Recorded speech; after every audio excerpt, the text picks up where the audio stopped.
What's going on, you guys? Slim here with my good friend Simon He, and you, sir, are finally a YCS champion. And I couldn't be happier for you, my friend. I've known you for 10 plus years now, and I'm just ecstatic to be having God, it is actually crazy. It's actually been that long. It felt like an absolute lifetime. Yeah, I met you back YCS Long Beach in 2011. Been doing your profiles for a really long time. Even with both of our hiatuses, came back and we regrouped, and we're still here today. First and foremost, man, congratulations. Thank you. I'm so happy for you, and I know it hasn't set in. I know it hasn't. It will. It's a little strange because people that have won the remote duel ones, they all say that it doesn't feel quite the same because there's no one there to celebrate with you. There's no like big dinner afterwards or drinks and things like that. That you just literally in a room by yourself, and then you finish, you're like, whoa, and then just go back to work or something. Yeah, but regardless, you can't take away from the fact that you did it, and it's just awesome to see. I was seeing all the comments and everything. Like everyone said, it's so well deserved. You have been grinding so consistently. Like it's just insane. You're easily one of the most accomplished players, and it's just awesome to see, man. And I'm just super happy for you. But first and foremost, I gotta ask, what deck did you do it with this time? I played SWORDSOUL TENYI. SWORDSOUL TENYI, yes. And why did you choose that deck? I think there's two best decks in the format, and that's either Tri-Brigade Bird, Luralisk, or SWORDSOUL TENYI. And they're both very, very versatile. And if you play it really correctly, it's got quite a high learning curve, a steep learning curve. I just think they can do a lot of variety of lines of play, and they can handle pretty much any scenario. Whereas the other decks, there's so many other decks in the format that can do well, but they don't feel as strong, and they can't do as more powerful plays compared to those two decks. I just happened to test SWORDSOUL TENYI more. I tested a little bit with Tri-Brigade Luralisk, but I just preferred SWORDSOUL.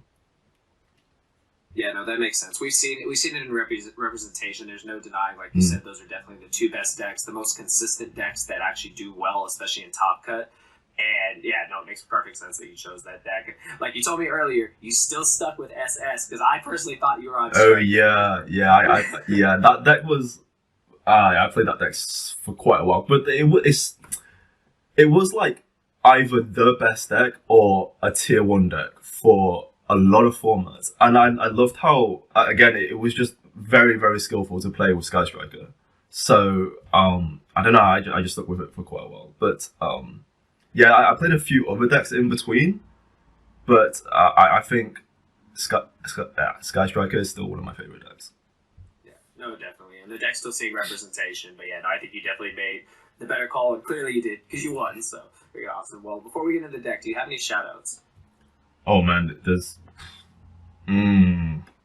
like literally everybody that's helped me test. There's way too many people to name, and quite a lot of people are my locals in Manchester, UK, lending me cards because I don't have any of these cards, unfortunately.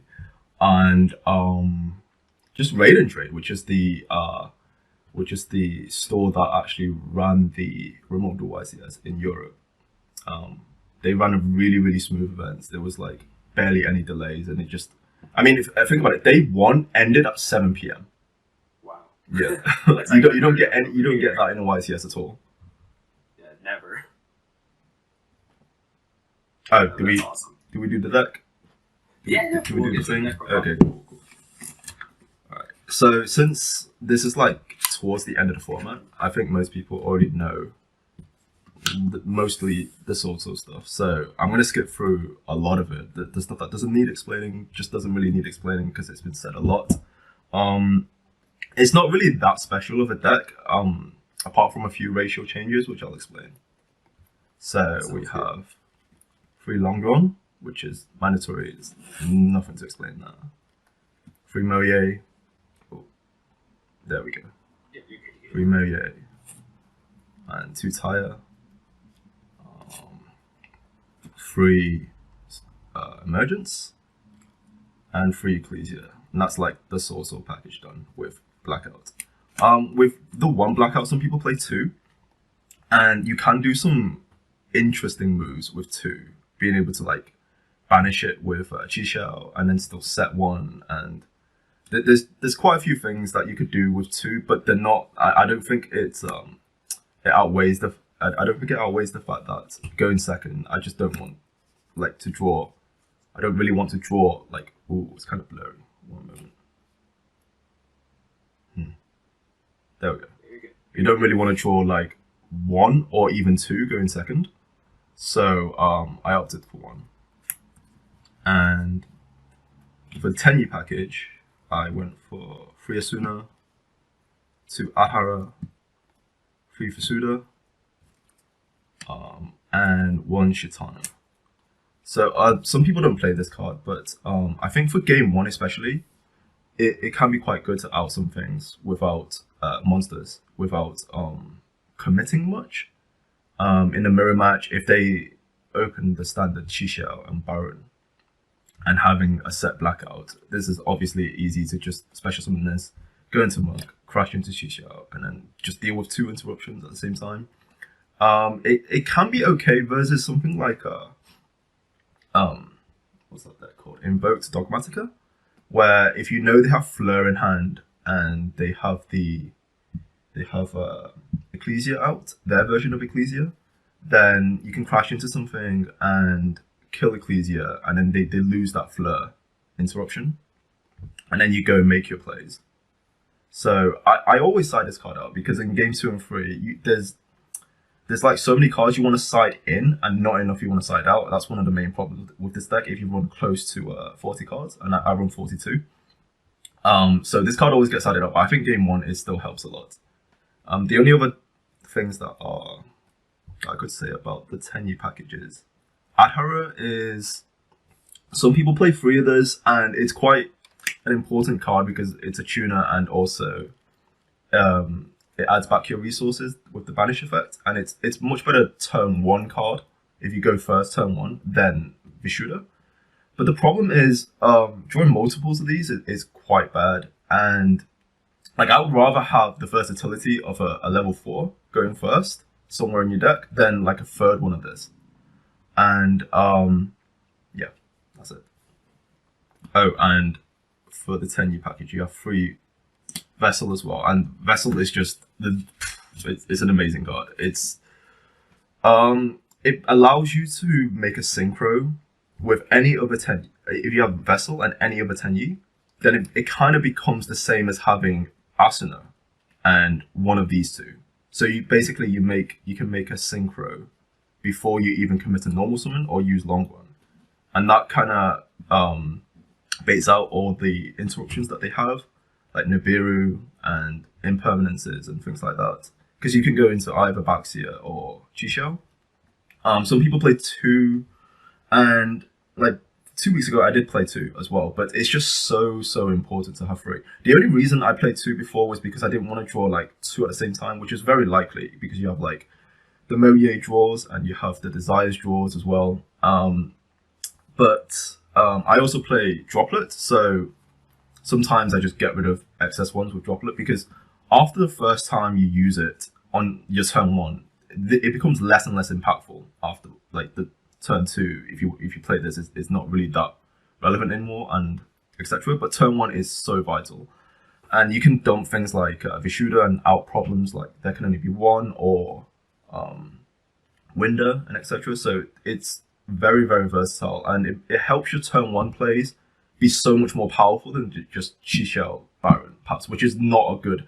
Any deck can just deal with Chi-Shell Baron. Like if you play this deck properly, you should, unless you have no choice, or unless you have like lots of backup hand traps and blackout and stuff like that, like you shouldn't feel safe ever making Chi-Shell and blackout. So I think the other thing to say about this is in conjunction with something I didn't play this time around, and it is Heavenly Circle. This card got so much hype at the beginning of the format with this deck, because it can like dodge. You can like chain surveiller and impermanence and get a token, and then get the water Tenyi and still go to synchro. But that play, it basically it trades off the 1-for-1. It trades off like a 1-for-1 with the impermanence or Veiler with their interruption. You still don't end with that big of a board. Like, I think the best use of this is when you make a Baxia or you make a Chisha and they try something then and you chain to it and the effect still goes through. Or potentially you set it and then you Baxia pop it and then you use the banish effect. The effect that actually dodges impermanence or Veiler whilst you have the Moye, it's never that impactful. And with this card, I have a lot of hands where it's just like this and some like Tenyis, like maybe Ahara and like this and something else. And it's really, really awkward because then you have to make some really suboptimal plays to get into your first synchro monster. Or even sometimes you don't have this and you maybe have like this and like a dropout and a hand trap. And then you got to make plays like you summon this, or you circle this away, or you circle the monk away, and you get a Moye or something like that. And it just means like you're wasting a lot of resources to hope that the Moye goes through. So it's not really that good. And this is just better of a turn 1 opener.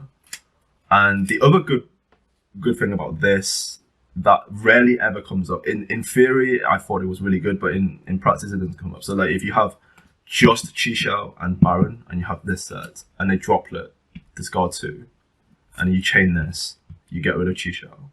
And then the droplet resolves, it fizzles out because they have to negate the same amount of monsters that they discarded for cost. So if they don't negate exactly that amount, it just fizzles out. But like I said, it really hardly ever comes up in practice. But in theory, it is good. So that's the reason I chose not to play this. Yeah, no, that makes sense. This doesn't need explaining. This Desires is just really good card in the deck. Yeah. Droplet. Some people don't play this, but I freaking love this card. It's so good. Like, I don't understand. Like, this is one of the decks that you can play Droplet in because you have a lot of excess resources, like Tenyis that you want to discard. That does stuff in the graveyard. You draw so much from like Desires and Moye. Sometimes you have excess Desires, an excess Vessel that you can get rid of. Sometimes you have like Monk that you don't mind getting rid of, and I don't know, like with try Luralisk Bird and some potentially other combo decks, I think you need this go in second. People that don't play this, they tend to play Chalice, and Chalice just doesn't like go in second versus try Luralisk when they have a board and a couple of cards that can't be targeted. It does nothing. It really does nothing. I think the attack and defense modification on this is quite important as well. Like sometimes it happened a couple of times, I think in like top 8 or top 4 or top 16, where you do the usual long range damage for 1200, and then you do some damage with direct attacks. You leave them like 2000 or under, and then at some point this will just be game if you attack and then you half their stuff. So I think this is just super important to have. Also important because of, well, I play Token Collector as well. Sometimes like you just want to get rid of it on the field because of the Tenyis and because of Ecclesia, and because how they work. You don't really want any monster on your field that's not a non-effect monster, right? And with Ecclesia, you want no monster, so you can, well, at least like less than what they have, so you can special summon it. So with Token Collector, this is one of the ways to get rid of it. That's not like making an Exceed or synchroing with Ecclesia.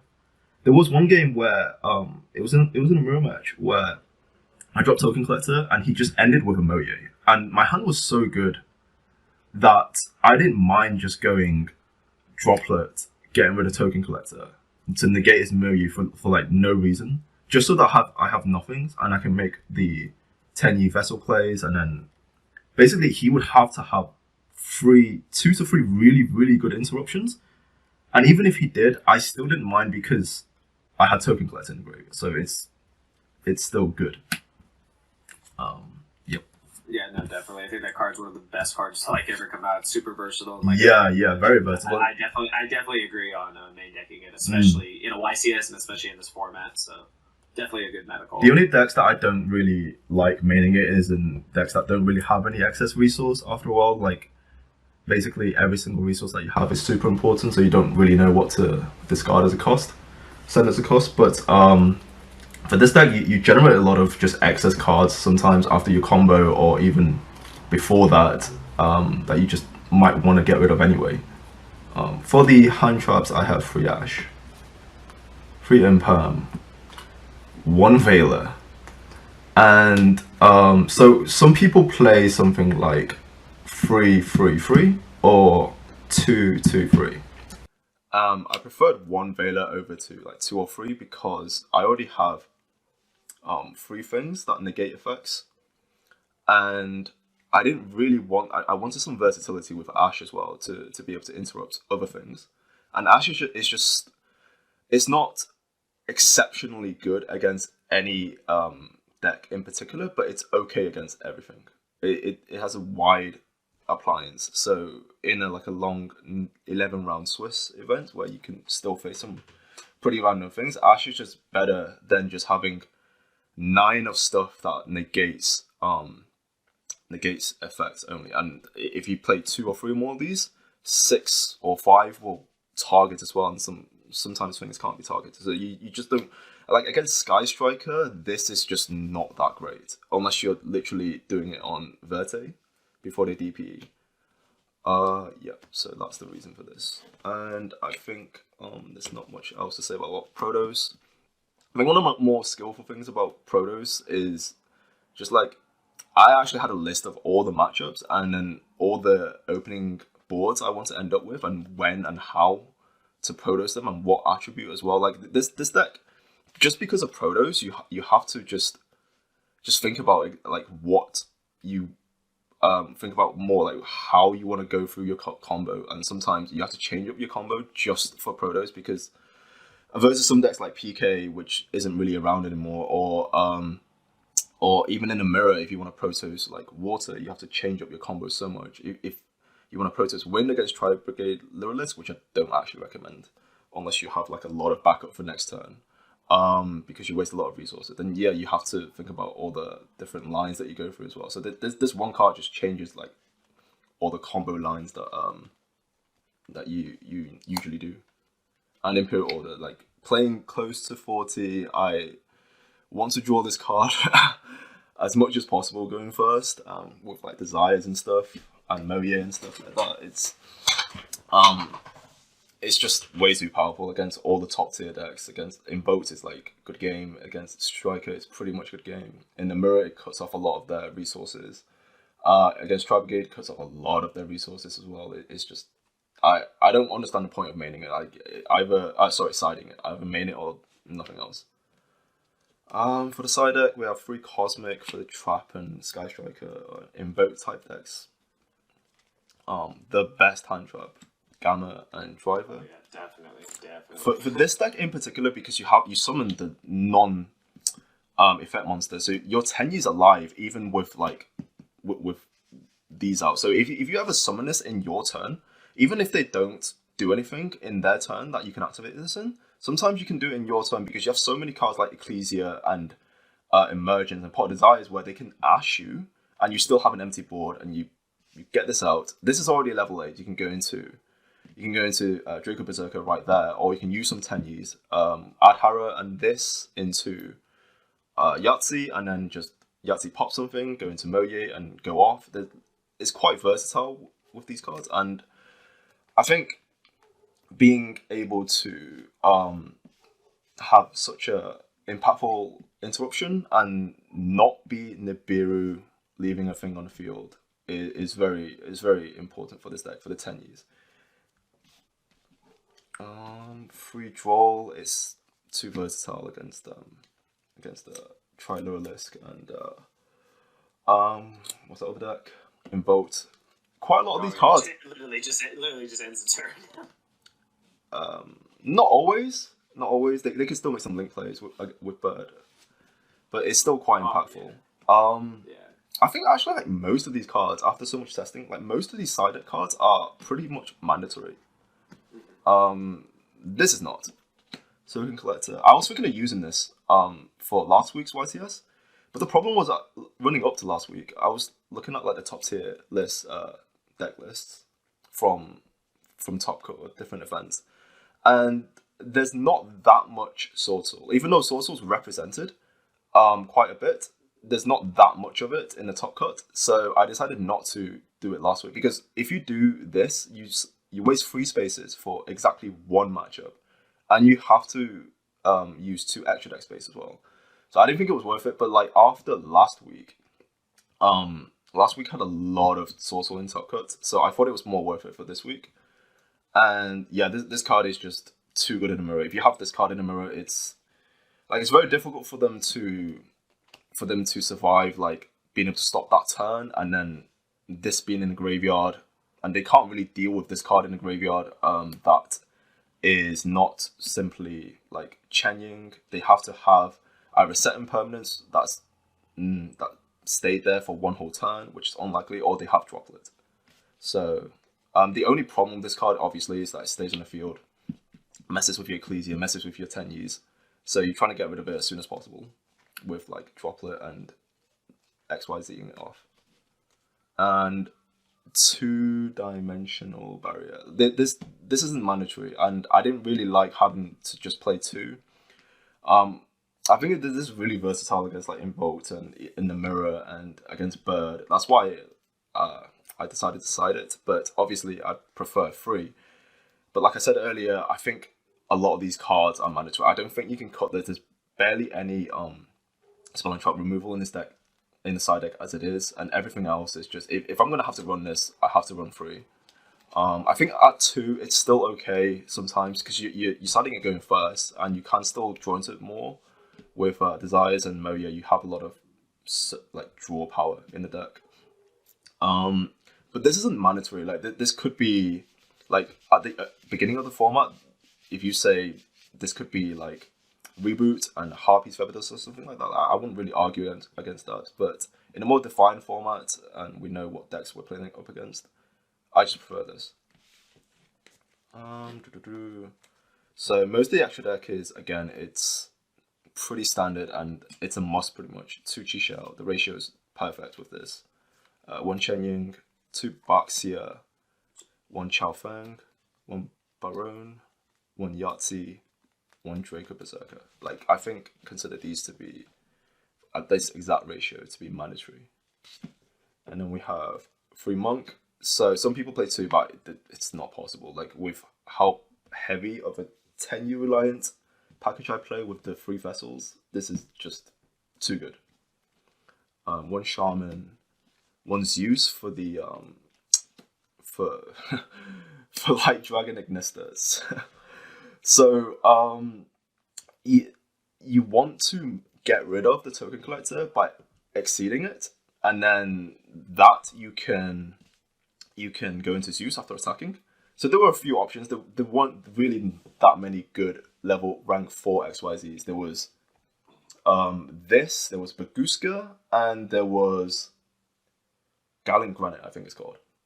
So the problem with Gallant... The Rock Searcher, yeah. Yes, the problem with Gallant Granite is that it seems like the most optimal choice, because you get a free Nibiru, but then you have to side Nibiru, and I really don't like Nibiru in this deck. Again, because it messes with the Tenyis and potentially Ecclesia as well.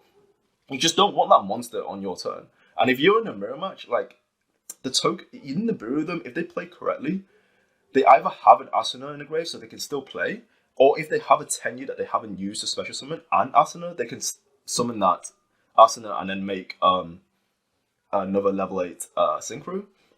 So, and I think Nibiru is really only good against the super heavy combo decks, and like try Lyrilisk.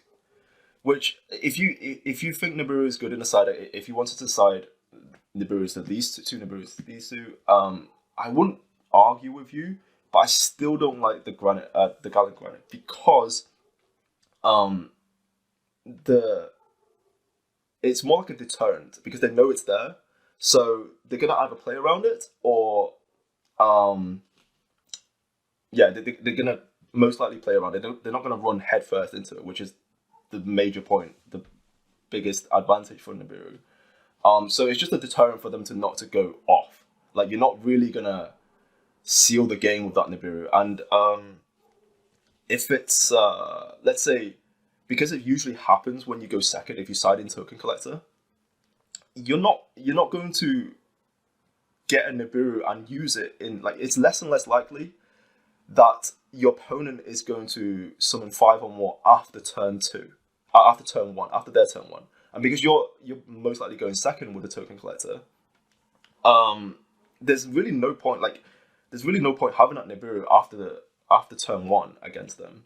So this card isn't really that good either, but it's the same attack as Gallant Granite. I don't have to waste 2 side deck space for Nibiru, and it can come up sometimes when you're up against, like, there can only be 1, you can make this under there can only be 1, and then you can pop something and then attack and it makes use to clear, like, a big board. This effect is, it's just like an extra bonus before you make Zeus. Like, you might be able to, like, Zeus might send everything anyway, but maybe they stop you attacking, or they do something to this, like, before you attack or during when you attack, so maybe you pop something before that. It's not the greatest thing, but again, the rank 4s, there's not many, like, really good options, and as mentioned, I could go on for quite a long time why I don't like Gallant Granite, and the theory behind just not having Nibiru as well, but we don't have that much time. And so, like, this is like the lesser of 2 evils in my opinion. It's not great, but it's there just to serve a very clear purpose of getting rid of Token Collector and going into use.